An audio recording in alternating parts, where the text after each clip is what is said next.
Salam jumpa Bapak Ibu trader sekalian. Stock Technician di sini. Hari ini kita dari tanggal 8 Mei 2023. IHSG kembali merah ya, tapi tidak membentuk new low dibandingkan low hari Jumat. Semoga ini adalah sinyal yang bagus, suatu pertanda yang bagus.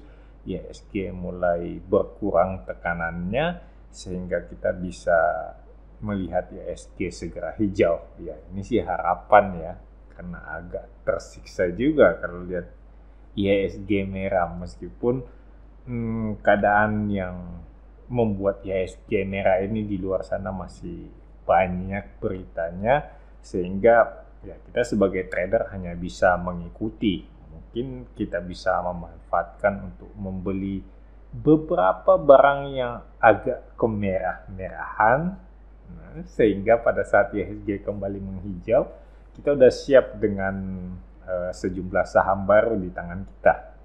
Pada saat ini IHSG kita lihat ada di 6.769 ya, itu ditutup minus 0,27% dibanding penutupan hari Jumat kemarin.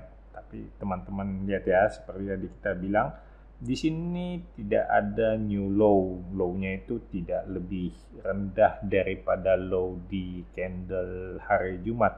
Sehingga bisa jadi ini mungkin pertanda semoga besok IHSG udah makin mengecil candlenya ya, dengan ya kalau bisa sih udah mulai hijau kecil aja, sehingga paling nggak membawa sedikit harapan.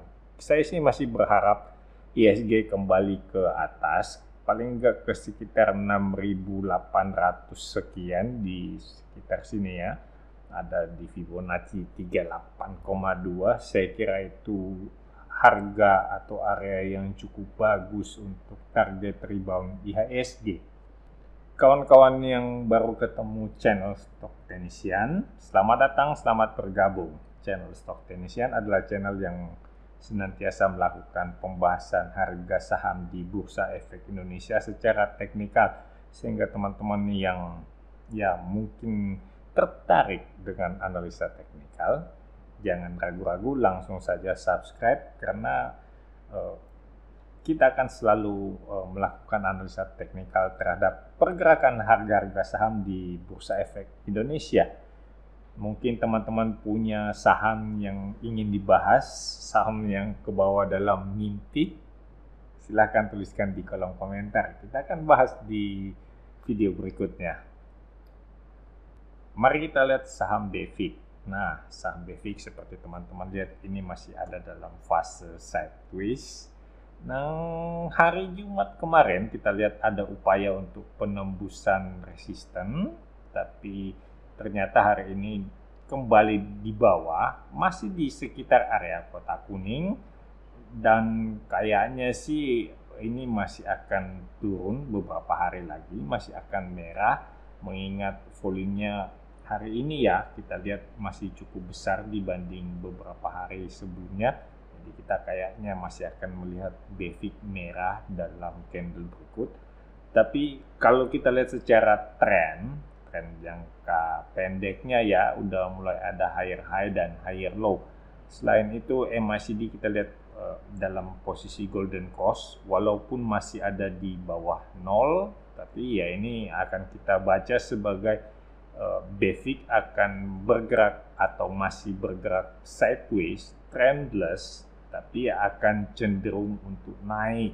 Nah, ini akan kita terus amati sampai MACD-nya bisa naik ke atas angka 0. Jadi dia bisa ada di atas area histogram ini, baru kita akan melihat benar-benar BEFIK-nya itu dalam kondisi uptrend.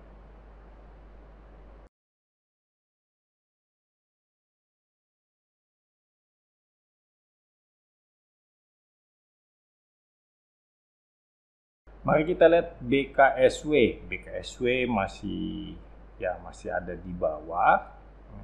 Ya memang kita lihat di sini kalau teman-teman lihat notasi di sini, ini ada satu tanda, ini adalah pertanda akan ada stock split atau mungkin kita katakan red issue atau apa, pokoknya ada pemecahan saham. Jadi yang kita lihat di sini mungkin saja ini adalah para pemburu corporate action. Ada yang senang dengan cerita soal stock split, ada yang senang mengikuti red issue.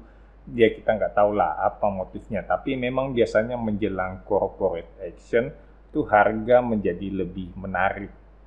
Itu catatannya ya. Jadi kalau teman-teman lihat ada corporate action, memang ada sejumlah trader atau investor yang menyenangi mengikuti corporate action. Jadi biasanya harga lebih volatile, lebih bergerak bebas, dan ya biasanya umumnya kita akan terlihat menarik pada saat menjelang corporate action. Catatannya bahwa pada saat atau menjelang corporate action biasanya teknikal itu menjadi agak menyimpang, sehingga teman-teman bisa mendapatkan kondisi yang agak bias. Jadi walaupun kita lihat tiba-tiba terjadi uptrend, bisa jadi karena corporate action yang terjadi di sini. So teman-teman harap berhati-hati. Seperti yang kita lihat pada BKSW ini ya, ini mencoba menembus resisten di kotak merah, naik cukup tinggi tapi akhirnya closing di bawah area resisten kotak merah. Hari ini pun harganya nggak bergerak jauh, tapi jelas ini kelihatannya masih mencoba menarik minat para trader untuk ikut berpartisipasi. Siapa tahu ada yang minat untuk berpartisipasi dalam corporate action ini. Ini menjadi undangan buat para trader.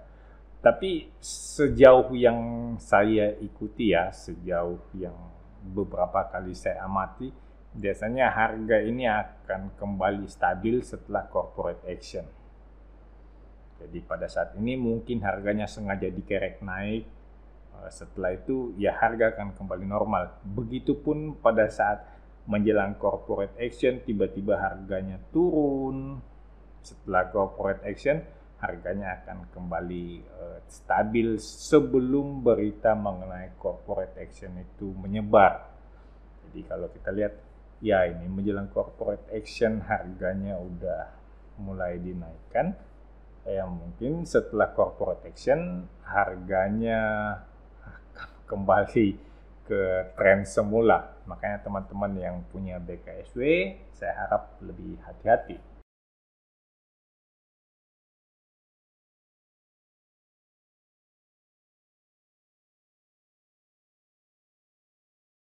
Berikutnya kita punya bank. Nah, bank ini kelihatannya ya menurut saya ini lebih menarik dilihat konstruksi chartnya ya. Jadi model bentuk chartnya itu ini lebih menarik karena walaupun di sini belum ada higher high dan higher low, saya melihat volume bergerak juga normal-normal saja.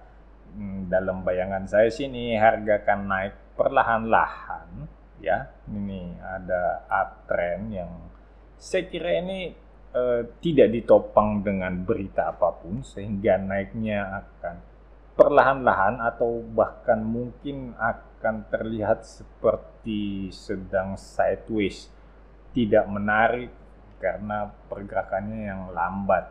Tapi kalau kita cermati setelah penurunan yang cukup panjang dari sebelah kiri sini, ini mungkin adalah saatnya untuk membentuk reversal pattern. Makanya ini cukup menarik untuk dimasukkan ke dalam watchlist.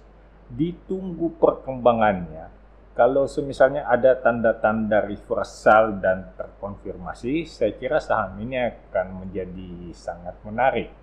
Saya kira untuk hari ini cukup sampai di sini untuk pembahasannya. Kebetulan ini semuanya membahas menyangkut bank yang kecil-kecil ya. Jadi ya saya harap ini bisa membantu teman-teman memberikan pandangan dari sisi teknikal. Salam cuan untuk kita semua.